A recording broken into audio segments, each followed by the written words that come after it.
for joining us. We are the BLERD official podcast, and we are so happy that you are here. Let me introduce my co-host, Mr. BLERDCon himself, Mr. Hilton George. What's up, family? How y'all doing? Good to see you. Everyone. Everybody's you didn't get the yellow memo. I know, I was like, you didn't. I didn't get the email. Y'all Total don't email nobody.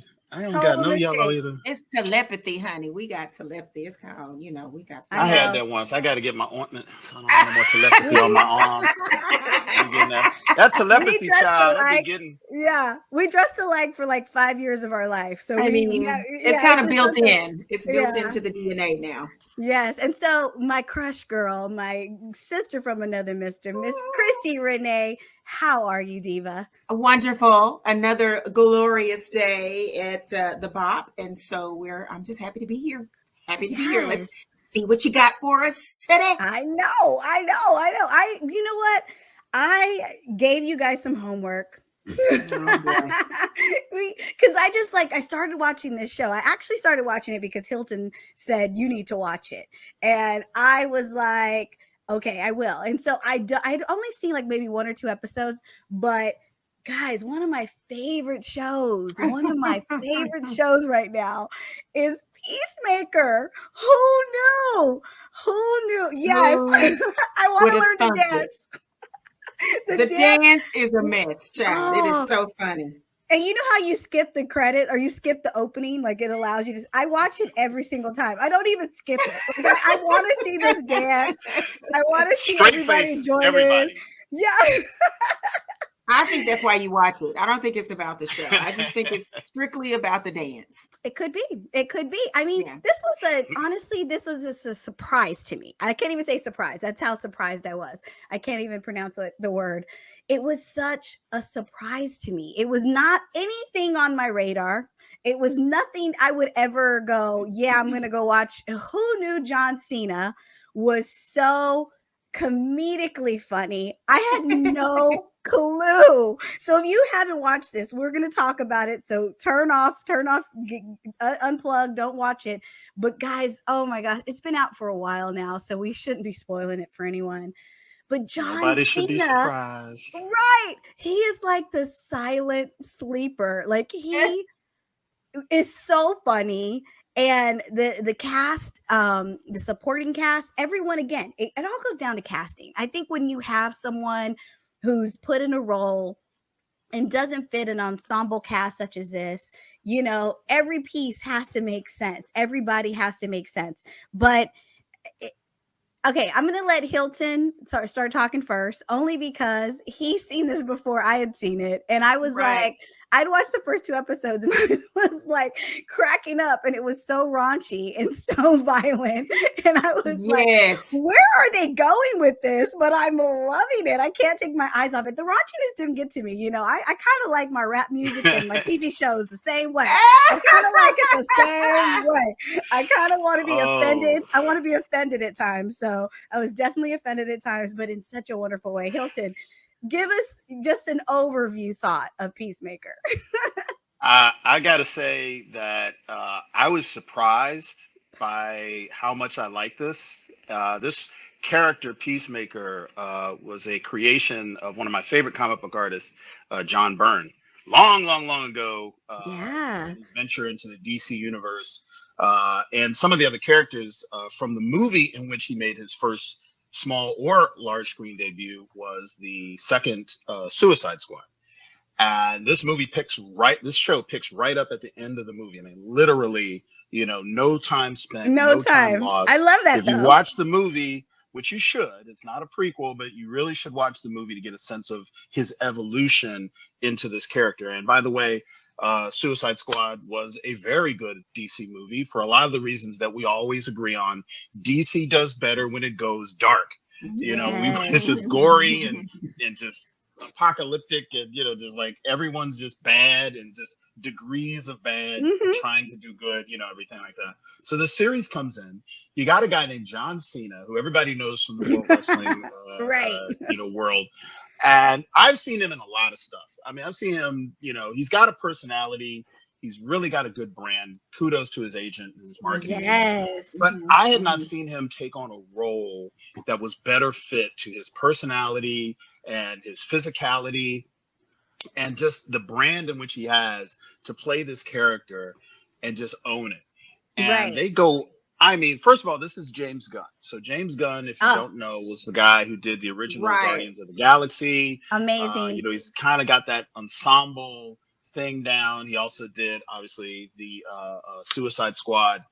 So you kind of get a sense of the way he likes his actors to banter, the language. He's very irreverent. He loves to kill people. He loves to see things die and make it funny.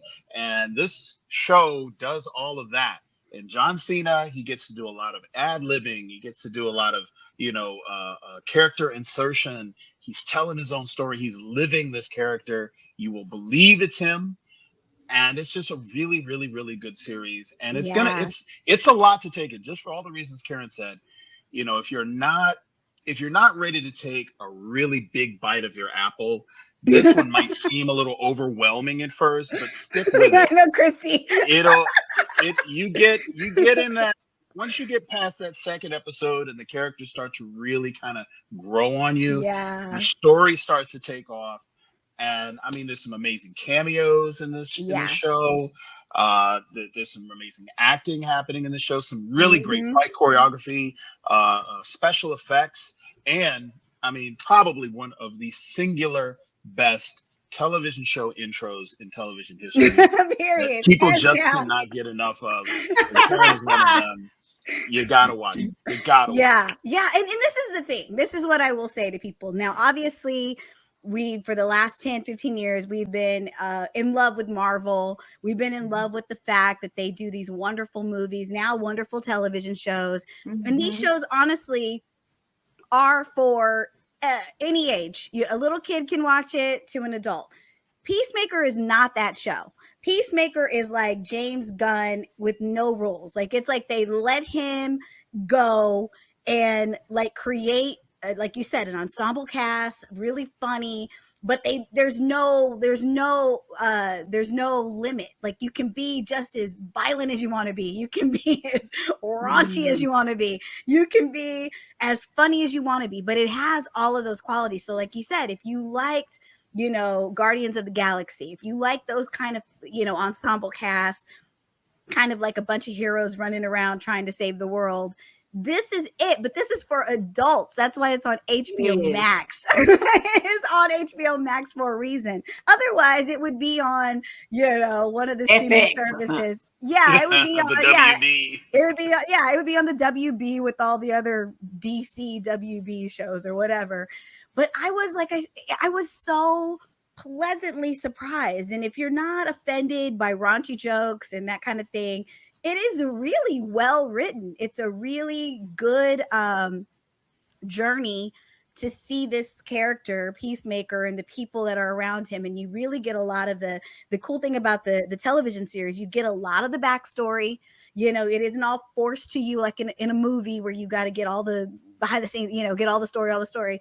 They give you a little at a time in every episode. You really understand why he is this, almost buffoonish, tragic hero, who wants to do well, but just can't seem to it's like he can't not be an asshole. He can't not be, he can't shake some of the rough edges that he tried carries. so hard not to say that word. She was looking for another word, but didn't say it any other way. All that the only word that works is asshole, or they even use a different word to describe him. But it's like, but I think that's kind of like why I loved him so much. I always like characters who are multi-layered, complex, and surprising. Like I thought, John Cena was funny when he did the movie with Amy Schumer, because obviously working with her and Trainwreck and being opposite of a comedian, you got to be on a certain level, and with Will Ferrell. I mean, I knew he was funny even with Daddy's Home too, I think it is. Yeah, but I didn't know he was funny to where he could be the lead, right, and carry a television series. 8 episodes carried that series, and everyone else was there to, obviously there are many standouts in it. We'll dive deep into those, but they followed his lead. He set the tone for this TV show, and I loved it. And I know Christi is like, I'm brand new. Okay, so listen. We dragged her into the nerddom. We are dragging her. So I'm brand new. I'm still a baby in this whole experience. And let me just say this. It's not that I clutched my pearls the whole way through. It's just, and I think, and I'm not even anywhere near the whole way through, but I'm familiarized now. So like, I get it. I get the story. And first of all, if you raised by a daddy with a mullet, you're going to be an asshole. It's a given. That's a given. That's built into your DNA. So I mean, his daddy is horrible. I get that's where the heartstrings come in. So I always appreciate those kinds of backstories when you give us those hints here along the way as to why. So we have talked about this before, how somebody becomes who they become. So a good story will give you it. It'll tell you. And anything that will kind of make me cry. Like, I'm like, oh Lord, with the little brother and that whole thing, that's sad. It's terrifying. And then kids, I have a special place when kids are mistreated in any kind of way in a film. Lord, I lose it. I'm a crybaby. But I'm gonna tell y'all, the funny thing is I have reserved, I guess, my raunchy, stuff that comes from comic books. And when I brought the kids up a certain way, like they were infused in Disney for ages, as long as I could keep them in it, I kept them in it. For sure. And I'm gonna tell you, the greatest payback is when your teenager turns to you and says one day on the phone or when we're out somewhere when he's like 19 and says, I understand now why, Mom, you kept us in like Disney universe forever. He said, because some things do go too far, and I get it. It's more money if you can bring the whole family. Because that was always my argument. Like, why do they do this? Why did they put like going to see Hancock? That was one of our first experiences. I was like, oh, this is not for the children. So this is definitely that movie. I'm the mama here, so I have to tell the mamas out there, child, that this is not, Peacemaker is not for the kids. It's on HBO. That should tell you. Right. Well, we got a lot of stuff that's on HBO. I'm just saying it is. It's rated R for a reason, and they give you they say with sexual contact, language. They gonna let you know. They warn you. Just do exactly, and just do your due diligence and know that even though this was from comic book land, do not get it twisted.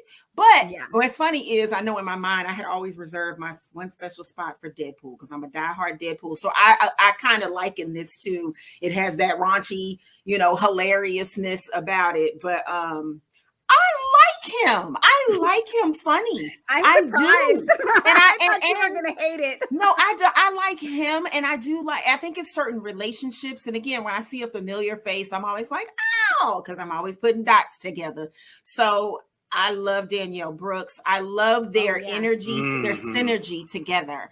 I think that is because, again, we live in a society where you think somebody has to look a certain way. So if we were to compare and contrast something else we've already talked about, like if we were looking at the new Batman, for instance, then you look at Zoe Kravitz, and now we're going to take another Black lead woman, and I look at Dan, they're starkly different, I guess. And I love that she's put into this realm where we would typically maybe put someone else, again, society would put somebody else to be parallel to this big old white dude. Well, if you think about it, the way they put her, the way they placed her, you think about it. And again, there's nothing to be spoiled. Sure, the series been for 2 weeks, but you have a dark skin, plus size, gay married character, over top of a semi-white supremacist, at least raised, cisgendered, asshole, cisgender white male superhero who's always stepping on his own tongue. who just can't say the right thing, who doesn't even try to be correct. Crazy. And, and so that dynamic in and of itself is just, I mean, that's Mentos and Diet Coke already. It's right on top of each other. But it's beautiful. It's like destructively beautiful. But I think that, again, clearly she compliments all his shortcomings, and then that whole clique and everything seems but to I think compliment her that's journey what was beautiful about it. Like, I love that's what James Gunn kind of does. Like, he kind of cast, or that whole team, they always pick people that you wouldn't, because it's almost like, let's pick the good actor. Yeah. Like, I don't care who it is. If she's the best actress for this part, then she needs to do it. And I was a huge Danielle Brooks. Yeah. Yeah, exactly. And it works. Yeah. And their oddities just complement each other. It's wonderful. And it's one of those things, because I was a huge fan of hers from Orange is the New Black. And I've seen her on Broadway, and I mean, she's really a good actress. And so I feel like I'm so glad they gave her the chance to play that character. And like you said, it was the perfect combination of these two who are like, in the beginning, they're at odds because they're so different.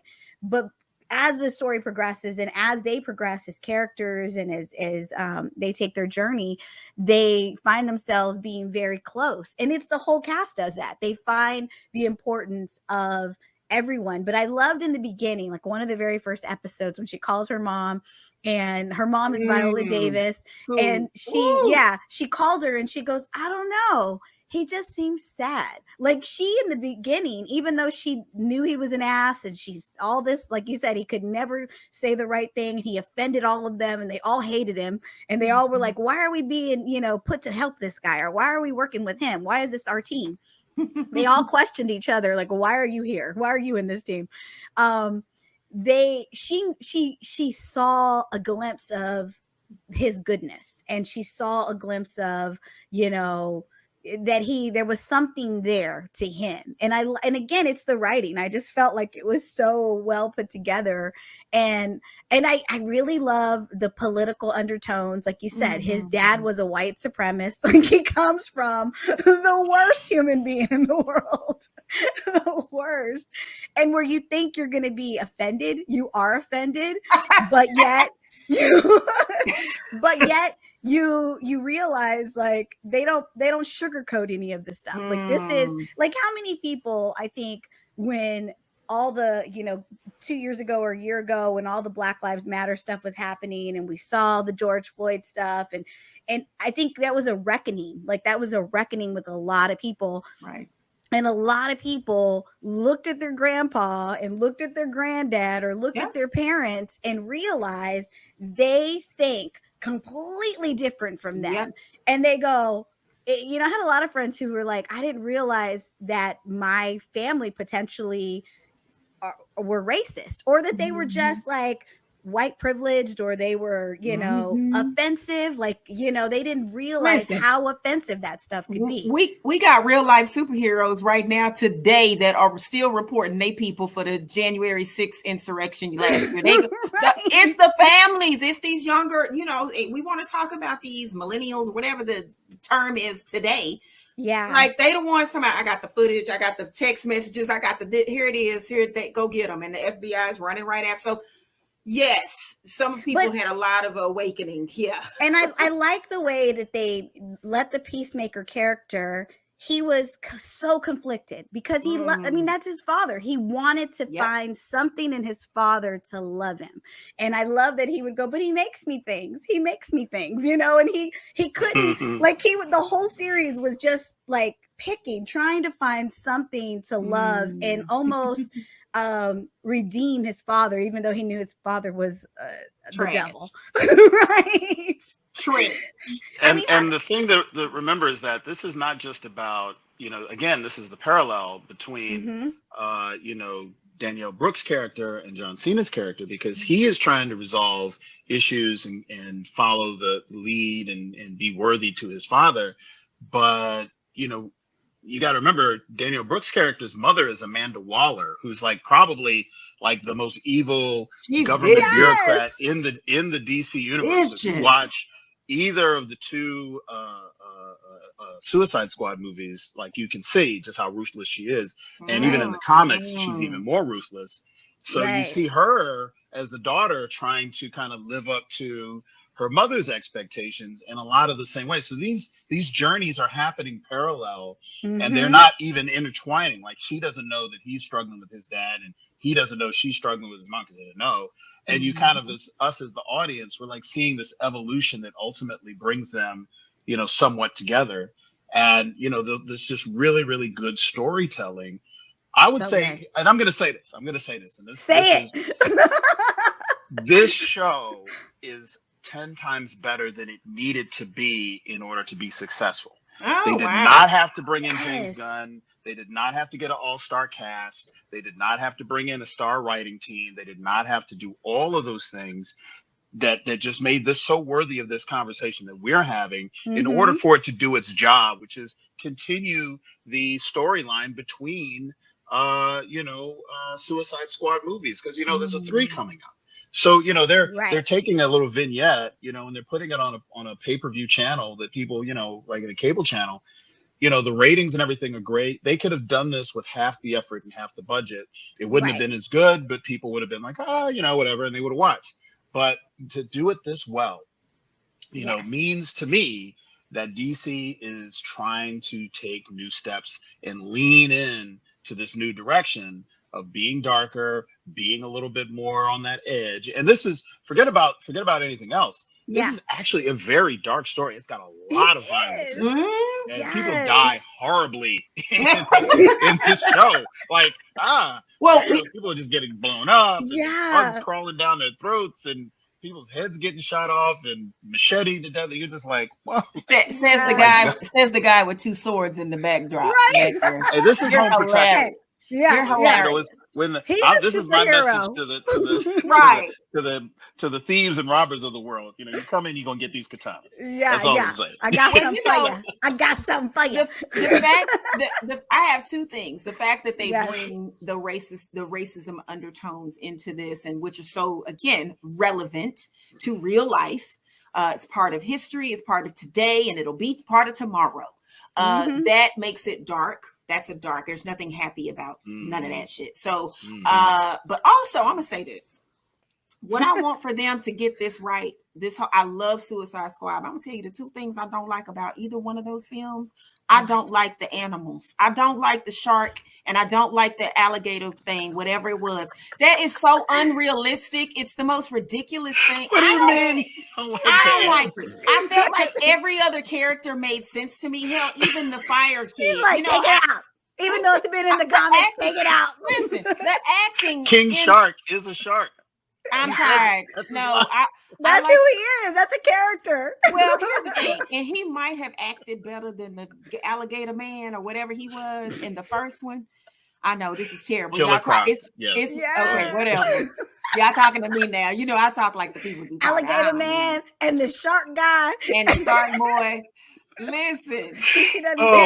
Every time he talked in the first movie, I was like, no. And I'm gonna tell you, that's the main reason why I really didn't get into the second one at all. I mean, I liked everybody else, as flamboyant and as extreme as they were. Those were the 2 characters. I'm like, just take them off. You know what though? You're not wrong. There are a lot of people who share your opinion on this. Because the first one, the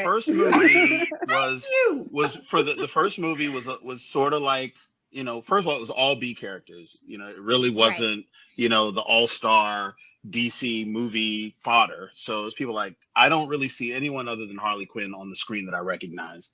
Right. I don't think Will Smith did his best work, you know, in the first one. It wasn't. The second one overdone. Is so much better. Trying too hard. To the point where you almost don't even need to have the first one. Like if you see the second one and didn't see the first one, fine. You know, I think the second one did such a better job of taking the B characters and giving them real stories instead of just throwing them up on screen. And see, this is another thing that comic book heads will agree on.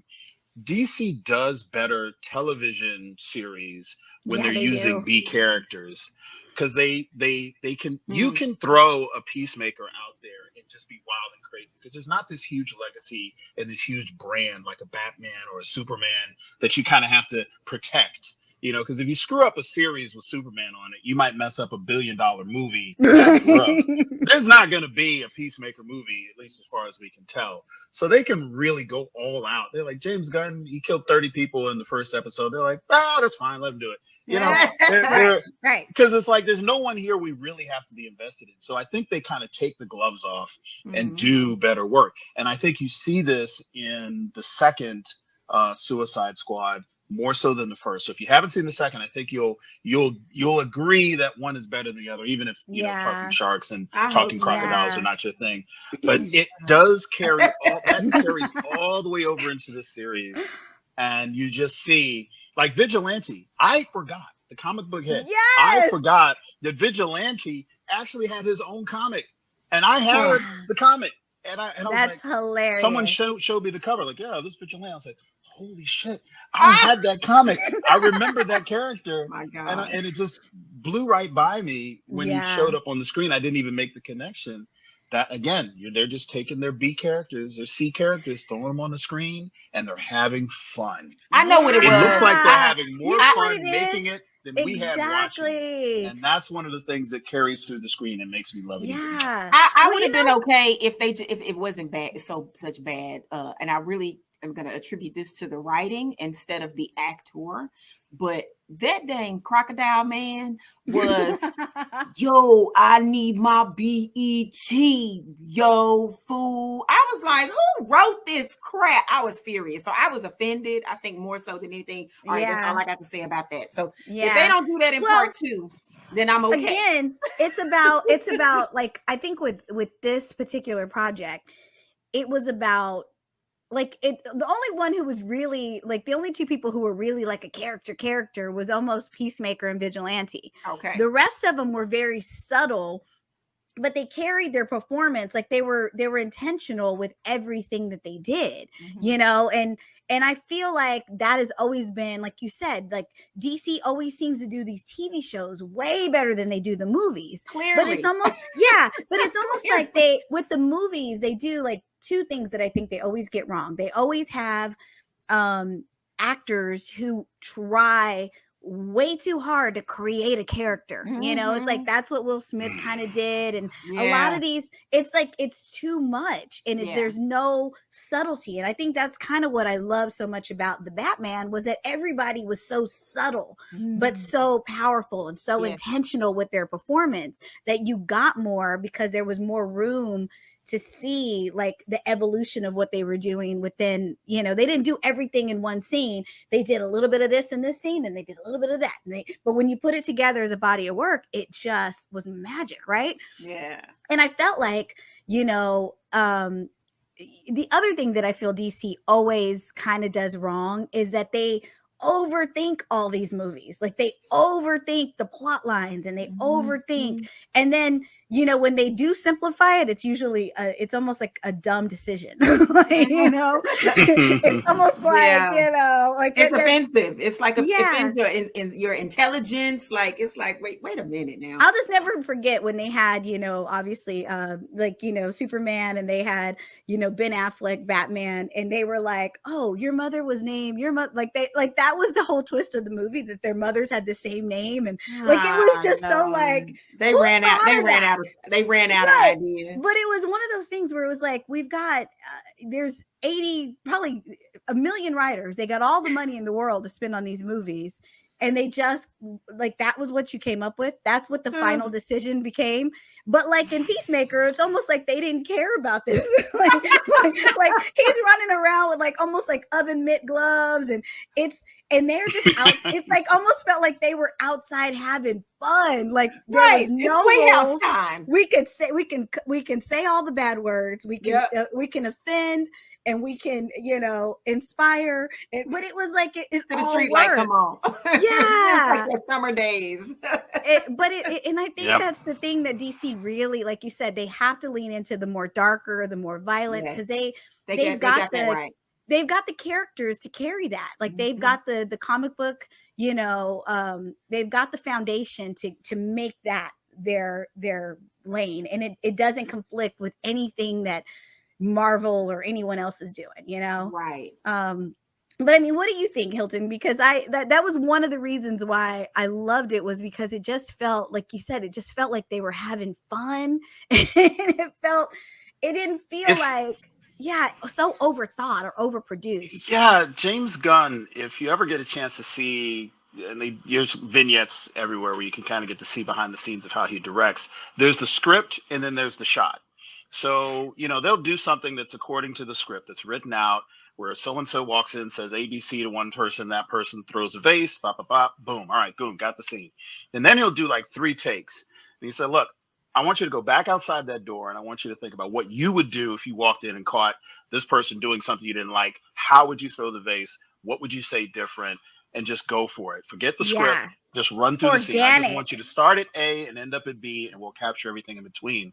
So you see some of these scenes in the show where they're just kind of riffing, you know, where you can tell that, the scene where, okay, so again, spoiler alert. There's a scene There's no more spoilers. Just do it. Where, this has been out. The tech guy, who he calls Diebeard, who frames one his of my father favorite characters for his own, in order to get Peacemaker off the radar of the cops, so they can continue the mission. And the joke is, there's literally a million other people that you could have chosen to frame for, Peacemaker. Why would you do that to his father? Why would him? Like, he's so close. But you chose his father. And the guy is like, oh, well, I couldn't think anyone else. So John Cena's, Peacemaker just starts rambling off all of these just random That's people. hysterical. I mean, I think he goes from like strawberry shortcake to, the Muppets in the thing. Ariana Grande. Right, Ariana Grande. Jackson. Tito Jackson. Anybody. He goes through all the Jacksons. He's like, all the people can, and you can tell they just let him go. It's like a minute and a half of him screaming across the table any names that he can think of that could have been used to frame someone else for this crime, so they could move on, instead of his own father that he now has to go and help get out. So it's like scenes like that, which you can almost feel the cast is having more fun shooting it than we are watching it. And it kind of allows for that buy-in. And again, it is that button-down approach that the director is taking. And, again, you can feel it. There's no big corporate representative on set saying, well, Superman would never say that, so we're going to strike that from your script. Right. Oh, you can't do that. They're just like, this is a series of a bunch of characters that we don't have any plans for, we don't care about. To be perfectly honest, this is part of Jim Gunn's kind of redemption arc. He got in a lot of trouble for some tweets that he did back in like 2001 or before Twitter. It was a long time ago, but it came back, and it kind of got him knocked off of Guardians of the Galaxy, and he was really out of favor with Hollywood for about 3 to 5 years. So coming back on this project again, just calling James Gunn to do it and is enough of a signal that somebody DC is over like, there, right? Yeah, they're like, let's roll the dice with him. We can't lose. He can't. Yeah, nowhere to go but up. Yeah. Once John Cena signed, we all got something to prove. We ran. Listen, so yeah, I mean, they really did a great job with this. And the thing that I want people to remember is that they're up to something over at DC. Yeah, they are. They're up to something. They are weaving in. You see way too many opportunities for them to screw things up, and they're getting it right. And it's all, I think the delineation is the Snyderverse cut of Justice League, where they saw the fans' reaction to 2 very different movies. And for anyone out here who's only seen one or the other, you have to watch the Snyderverse. And yes, it's 3 hours long. I was in the 18-hour version. But it's so much better. It's so much better. And so much. And you'll be so mad. You'll be so mad that so much important things were left out. And you're like, you'll go, what was that guy thinking? Like, they gave us a mediocre movie when there was a brilliant movie shot. You know, it was shocking. And then we find out that guy is an asshole and he needs to be canceled. And, you know, there was a reason he needed to, you know, but it's one of those things, like he's treating people bad on set. There's this whole thing that was happening. It's Joss Whedon. Yeah, exactly. But needless to say, you're absolutely right. Like they're up to something. And I have to admit, I am the first person to talk shit about DC. And I'm sorry. I hope one day they hire me. I hope I haven't ruined At which point all myself. of our reviews for DC movies will be excellent. Subjective. Well, no, but this is the thing. I think they know. They know when they've got it right, and they know when they've gotten it way wrong. Yeah. And they know I think they've realized the mistakes that they're making. But I will say, I am so excited for the first time in like 15 years, 20 years. I'm actually excited to see what they're going to come up with. Yeah. And I always love when they make a character I could care less about and they make me fall in love with them. Like they literally, who would have thought Peacemaker would get a whole TV series? Like I could have cared less. And I care so much. Like, I was so skeptical. Yeah. I was like, really? Like he was funny in the movie, but can he carry like 8 episodes on him? Like, and it goes back to like one of the other shows we did where you're like, does every character need to have their own series or their own movie? Like that's a good question to ask.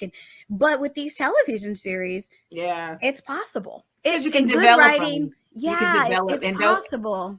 That's when you create. That's when you start to have relationships with these characters and the stories. Is when you have that longer time, I guess.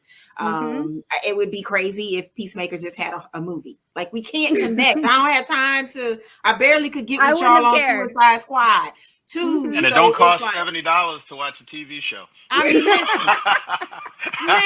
Christy and her family, when they go to the movies, I felt terrible because I didn't think about that. I went by myself. I had to sleep with one eye open in this house if I had gone to see that movie without your kids. So I want to say that I feel like when you were describing Hilton, how they were in with the screen, like, look, camera's gonna go.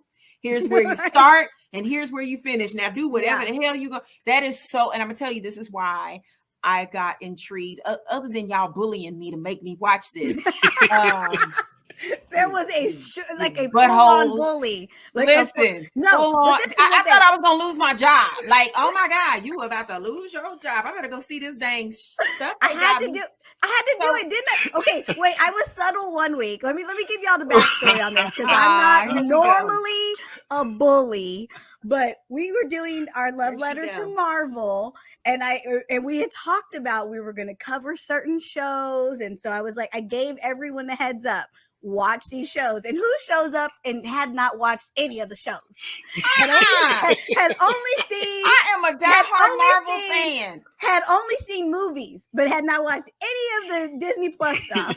And I was like, it was pretending to know, like I was. Now listen, America. Before I want to break in here and break the fourth wall for just a second. Just lean in. These two here have known each other for like 75 years. They was friends in their last life. You know, getting old and old folks home together back in the 30s, and then they came back and they was friends again. So while they needling each other, in ways that only long-term friends can do. Right. Hilton, okay, America, listen to me now. Hilton lying because he done went in on me and knew me for 5 minutes. So listen, he already making jokes about me blowing up my house. So but this is how great this ensemble cast of ours is. We just that's why y'all love us. That's why you keep coming back. But I'm gonna say this: that example of how the start and finish and whatever you do, get it. You know, just find a way to get to point B. That reminds me so much of why I love Deadpool, because I know Ryan Reynolds is a fool. He In is real the life. fool in real life. Like everything he touches is golden. He cannot go wrong because his personality and his writing and the way Deadpool is one of my favorites. Anyone who trolls their own wife. And I feel like they got something from that. Like y'all just go, because we know what it looks like. We know we know how it becomes beautiful and perfect. And them Deadpool, I mean, the fact that Deadpool killed the original Deadpool, like whatever he did long time, like at the end of the first Deadpool, it's just classic, creative freedom. And you cannot lose. And I love the fact that, again, the wrestler, John Cena, he got it right. But I knew I saw that glimmer in him with, if you can be on screen with Will Ferrell, who is one of the absolute greatest. I mean, hands down. Yeah. Listen, it make me laugh like they were funny. So I knew Christi, you got it. I want to go ahead and just tell you got it right on two levels. Mm-hmm. I think that the Deadpool franchise was being treated by the Marvel, because it's not even technically Marvel, they're under Fox, so it's not even in the Disney Marvel universe. It was treated as much of a throwaway, standalone movie. Like, okay, if he screws it up, if it doesn't sell any tickets, we're not threatening the X-Men, even though he's kind of in the X-Men universe, and we're gonna give him Colossus to be in the X-Men. And so you see even him breaking that fourth wall. Part of his storyline is that the studio wouldn't even chuck out some money for a couple of X-Men to be in this movie, that kind of thing. So I think we're seeing that parallel with DC is having that same kind of fun. And for those who watch the series all the way through, you even do get the cameos at the back end, and he cusses them out for being so late, showing up at the back end of the last episode. When he called, kind of that same posture. When he called Josh Brolin Thanos, and I almost, y'all, I just watched it 3 days ago. It was just on regular TV, and if I see it, I stop and I watch it. And if I can catch that moment when he says, "Hold on, Thanos," I was like, I lose it every time. Christi, these are my Deadpool katanas. My Deadpool cosplay is sitting right over there. That's I've seen his Deadpool cosplay. Listen, oh my God! You want to talk about Deadpool cosplay? Follow my social media. You'll see some craziness here. I'm with you. He is raunchy, he's funny, and it's perfect. And if they are taking cues for Peacemaker, that's where I kind of feel like that is what y'all keep paying attention, because somebody made the blueprint. Y'all don't have to really reinvent the wheel here. Right. But they definitely need all the cues they can get, Lord. Bless DC. Yeah. Well, you know what though? I'm glad they took the cues, but they did it their own way. It didn't feel like we're biting off of this. Yeah. Definitely they did it their own way. And it's really, Peacemaker's really an ensemble cast. Everyone, I'm like choking. Everyone contributes something to this piece. And but you know what? I really, going back to the whole like letting them ad lib and letting them kind of run. It's one of those things where I feel like James Gunn did right by the cast, because it's like you hire these amazing actors. You hire these people who went through probably 10, 12 auditions just to get the part.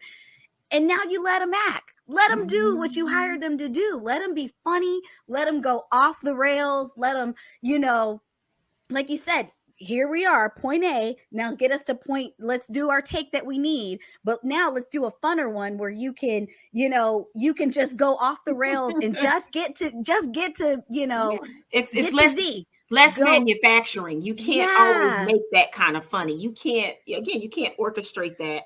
You could just let people just go do you now. Make it crazy. Let the magic happen. And don't forget. Yeah. Don't forget, John Cena is a wrestler.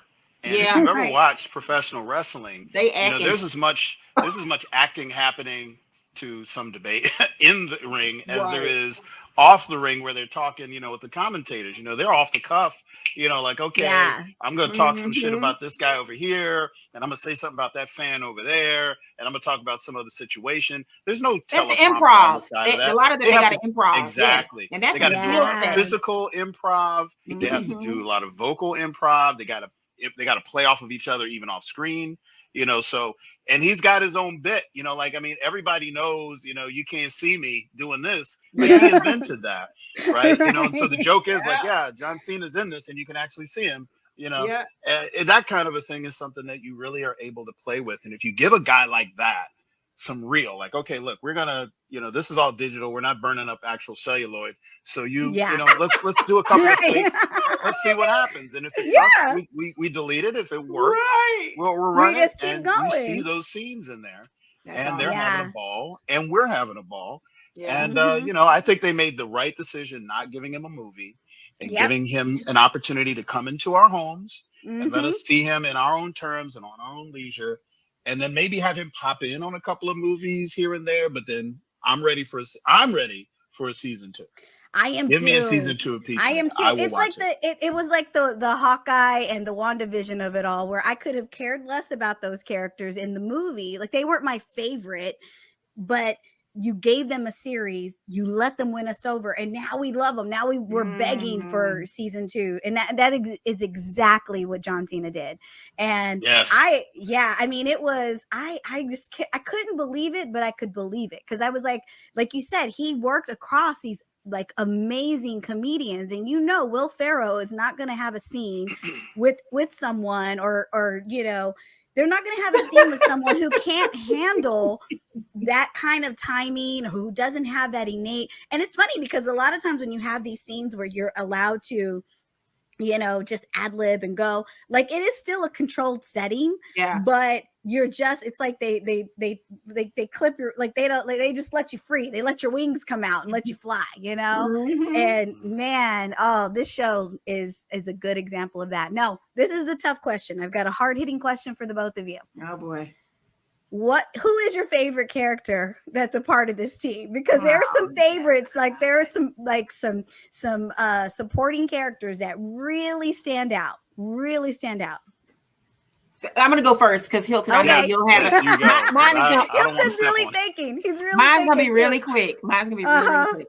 So don't you steal mine. I'm gonna say, I know, and watch this. I don't even know I can't remember his name right now, because I told y'all I'm a baby to this. I'm newborn. It's okay. I'm a preemie. Describe him. We'll tell you. He's the guy who is the most unsuspecting. He's like oh my God, he's the big white guy.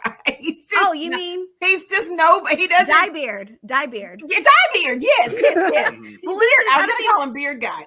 I just call him Diebeard, but he does have a character name. I don't need, and see, but hold I on, think I'll tell those you. kinds of roles are hilarious. Well, he's Johnny Economos. Like, Economos. Yeah, it's like because he does name. Like Diebeard is better. Steve Agee is the actor.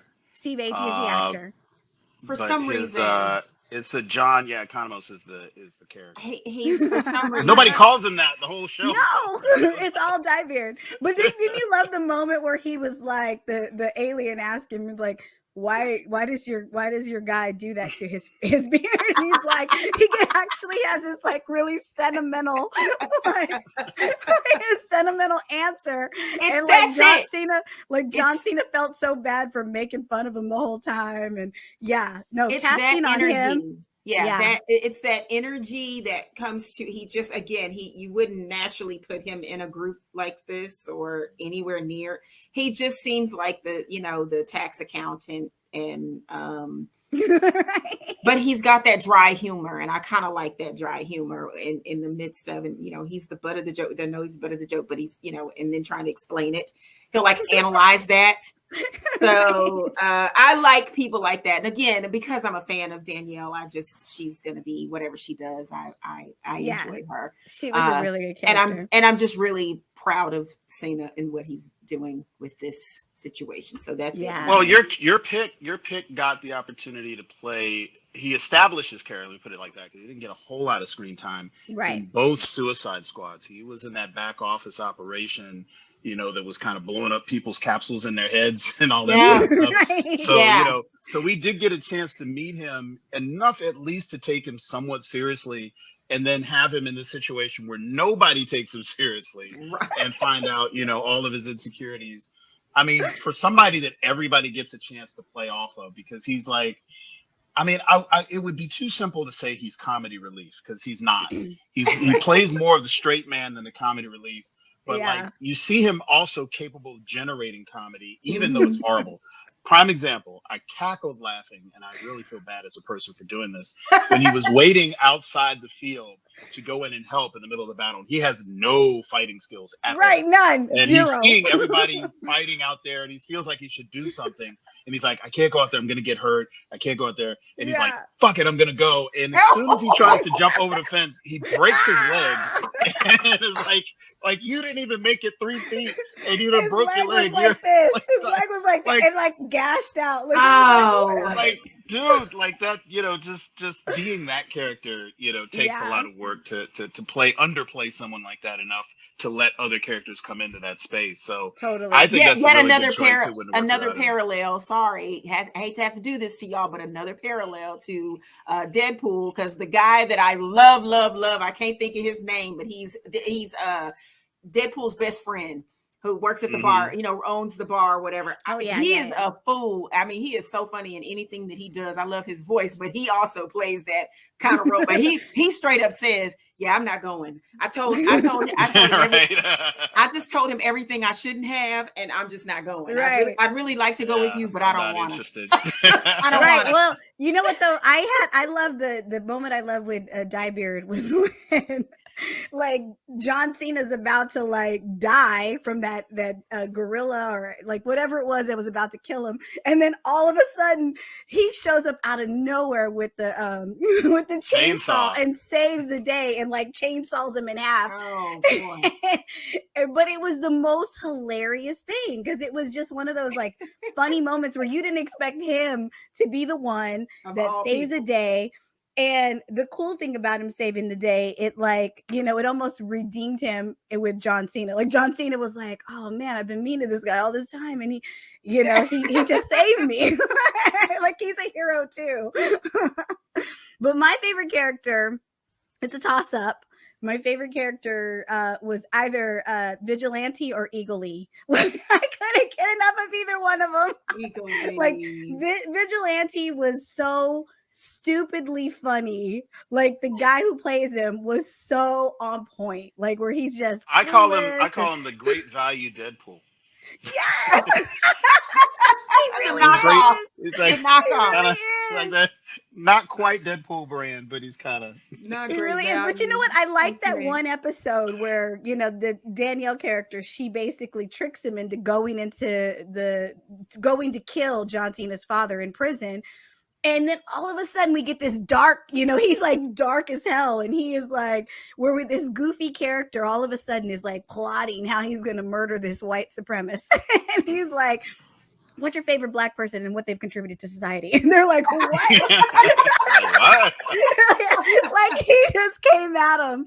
Oh, it was the best. Like I had nonstop laughs. And obviously Eagle-E was a sweet eagle throughout the whole thing. I didn't think I would like him. I really thought he was going to be the Jar Jar Binks of this show. I really was kind of like, they've figured out a way to do really less than explosive budget CGI. And they're going to try and do more with this eagle than they should. One step up from the bad, like one step up.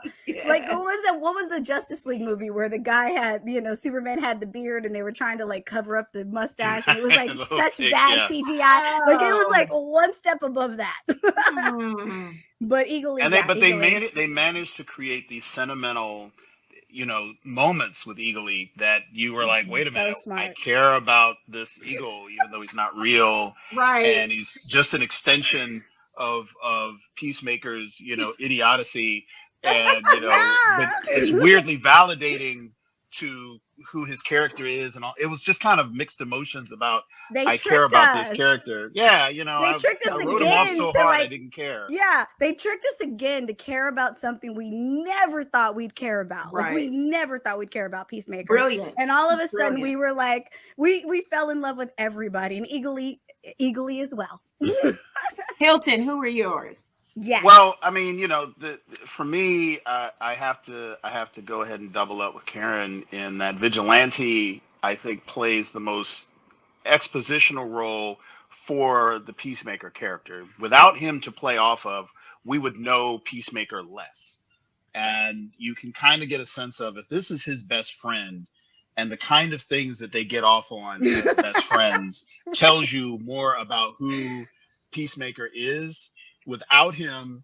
And the scene where they're blowing up appliances out in the woods, and they're talking about the things they do for fun or anything like that, you really would not get the full circle Peacemaker, because there's nobody close enough to him to kind of open up that inner door and let us in to see who he is. And the thing that I appreciate about both of these, which I know is a hard balance to make, is having characters that are both buffoonish and just unbelievably lack of self-awareness, right. Kind of, but still being the amazingly high-skilled badass killers really says a lot. So, okay, here's the moment that cements Vigilante for me. Okay, he needs to be in the show. So as you probably remember, there's a scene where the sniper, John Cena is playing, he's got the sniper and he can't quite wrap his head around what he's about to do, because there's a family of 3 in this house that have been taken over by these aliens. And you can see it. There's no question. Yeah, no question. They're all aliens. But he cannot, without having the Peacemaker symbol on the sniper rifle, he cannot muster up that whole, I will fight for freedom no matter how many men, women, and children I have to do it. Right. That disconnect, he freezes. And you see this family of 3 eating, as aliens do. And he just freezes. They're like, what are you doing, Peacemaker? And Vigilante's like, I got this. And he's just like, 1 pow, 2 thing, 3. And he takes out like the baby child is gone. First. Yeah, he takes out the 2 kids first. He takes out the mom. Just no compunction, no thought whatsoever. And no he's hesitation. Dead I haven't seen that one yet. Oh, that's like episode 2. Like, it's in there. And it's just I didn't need all that commentary. Sir. That lets me know. That lets us know where she's at in the series. This guy is supposed to be there. Hey, Karen, you already admitted you only watched 2 episodes. I'm right behind you. I watched the whole thing. I watched the entire series, like start to finish. Yeah, no, I'm done. Listen, I'll tell you. I couldn't stop watching it. It really did a good job with him. Without him, I don't think you would have had the series that you had. And then just having the treatment of both characters, as you saw in the last episode, where they are fighting and you can see the skill, like the real skill of a killer that Peacemaker has, and everybody on that team. I mean, just being dead on with throwing knives and axes and using random stuff from this cornfield to take people's heads off. They're going against like 100 of these possessed alien creatures coming at them, butterflies, and they really do a great job with it. So without Vigilante, I don't think this would have worked. And he's just entertaining to watch because he has that range. I don't think he'll get his own series, but he's definitely not going to be. There's not going to be a sequel to this series without him, and that's the reason why. He's a fixture. And that's the beautiful part about it. Like everyone who needs to be, like, obviously, if you haven't watched it all, Christy, all the important people that need to go on to the season 2 will be there. But I had all these other topics for us to talk about, but Peacemaker, we couldn't stop. Like it was such a good This show. is a big apple to bite into. I love it. You've got 8 episodes. Like literally, it's like, and each one is done so well, and move if you're a pearl clutcher and you can't like get past put your pearls up, child. Put your pearls close up. your pearls, close one eye, but just watch. This is for the adults. This is for, I want you to watch. This is something you in the middle of the night, put the kids to bed. And this is for you and your significant other to sit and watch and laugh and grown up, even your insignificant other. Y'all can watch it. Especially your insignificant other. Right. It's just I love it. I'm gonna give updates. TV. So let's just make sure y'all chime in with me so I can give updates as I keep up and keep progressing. Because I watch a lot of stuff now. Yeah. I can't just stop what I'm doing. My brain is already oozing out. And I know you can't watch it like that. You got kids in the house. I got a brother who's got kids in the house. Her kids are like 18 and up. Her kids are 18. These kids she's talking about, I got they're adults. They're Christian children. Wait a minute. Wait a minute. God. Wait a minute. And they love it. They love it. That's what I said. Some they've already seen it. She's the only one. You was about to get your. That was for the mamas out there, because I know people just see comic book. I did the same thing. I was victim but to most that. comic books are very dark. Most comic books actually are not for children. It's like an adult, adult reading. But when you don't know and you see drawing and animation, I just your regular brain, whatever, you're not in that realm. I'm just saying that's where I was many moons ago when the children were much younger. And now, as they have gotten older, they have educated me on a whole lot of things. I'm telling you, Christian he already knows Peacemaker inside and out. Yeah. So like maybe he should come and do a segment. I don't know. But we won't recast you with him. I'm telling y'all, he's even still though mad. You guys look just alike. Thank you. He's still mad at me that I haven't, both of them. She's mad because I haven't watched WandaVision yet, and he's mad at me because I haven't seen The Mandalorian. I don't know what to tell y'all. Heal your house, Christy. Yes. You can do this. You are the problem. Maybe trying to stay corner. You can bring your household together. Listen. Watch this shit. Yes. But now y'all ready to talk Handmaid's Tale, then I'm ready to go. So so don't get me. Y'all want to get on my lane, and that's what we'll be dealing with. Well, and we'll have to dedicate. Yes. We will have to dedicate like 8 shows to the Handmaid's Tale. I know. Woo, Lord. We on our way, child. We are on our way. But yes, I'm gonna keep y'all posted on my progress through that, because again, I'm ready to. I've done all the back, watching. You know how you can go and watch. Y'all got me hip to the compilations and the give you and then I started. So now I just got to catch up, because Listen, some of these are so. Some of these are so complicated that even somebody who some people consider to be expert in any subject on comic books, I got to go back and watch the little after analysis where the people just pick apart certain scenes. Right. And listen, you're going to really have to do it for Multiverse of Madness. The breakdown of Multiverse of Madness, just the trailer, just that 2-minute trailer has blown my mind so much. So those tools are there for us nerds to kind of, because in my old age, I can't always see what's happening. Yeah. But I was texting you guys in the movie, and I was like, "Oh my gosh, I was like, Doctor Strange, the whole trailer, it blew my mind." Yes. So if you haven't seen the Batman, if you haven't seen Peacemaker, you got to see both of these. Go see the Batman just to go see like the trailers, because like I'm going to tell you this. I have admired, like, I know Christy's a hardcore Harry Potter fan. I've really enjoyed the Fantastic Beasts. Like, I've enjoyed those movies, but I was never like the hardcore Harry Potter fan. Like, I've always been kind of a surface fan. And right. And so, but when I saw that trailer for Fantastic Beasts, the new movie that's coming out, oh my gosh, it's like, I was like, have you seen it, Christy? It's amazing. Well, it's got everything. So watch this. This is how serious I am. If there is, I saw it 2 months ago. I saw it when it first came out online, because I follow. I'm a part of all the different, Harry Potter, Hogwarts clubs, and I follow. Serious. I get emails, honey. I didn't put my. You're on the email list. Oh, yes. For the Harry Potter, you're on email for Harry Potter. Harry Potter email list. Oh, you. That's serious. I get letters from the owls. They bring me letters, child. She said the owls be coming through the window every Tuesday. Like, here's the new updates for you. Update. This is how we're gonna be. You're a wizard, Christy. You're a wizard, Christy. Wait, what's going to be so funny is when we review Fantastic Beasts, and she's going to be the expert.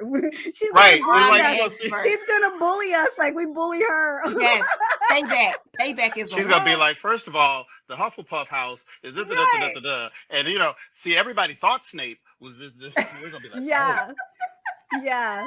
Oh man! So that's gonna be fun, though. Yes, but the previews were excellent, and I know they changed from theater to theater, but they did show that they did. And when the theater we went to, they did not show Strange, but they did show the Fantastic Beast one coming up. So wow! Man, that Doctor Strange. There's a lot of good movies. Yeah, and I've seen that. Oh, because I watched that online too. When I follow these things and they say official trailer rolling out today, I mean, I'm running over to YouTube or wherever to find. He gets the email. Yeah, that too. They sent it straight to her. The studio was like, girl, check this out. Exactly. Y'all better get on their email list. Yeah, we're all going to sign up for the email list. You sign up, we'll sign up. But guys, thank you so much for watching the BOP, the BLERD official podcast. We had so much fun. Oh, DC, please forgive me because I would like to work for you one day. Especially, it's all in love. It's all in love. Right? No, they gotta know. But anyways, we love you guys. We see you next week. Take care. Bye.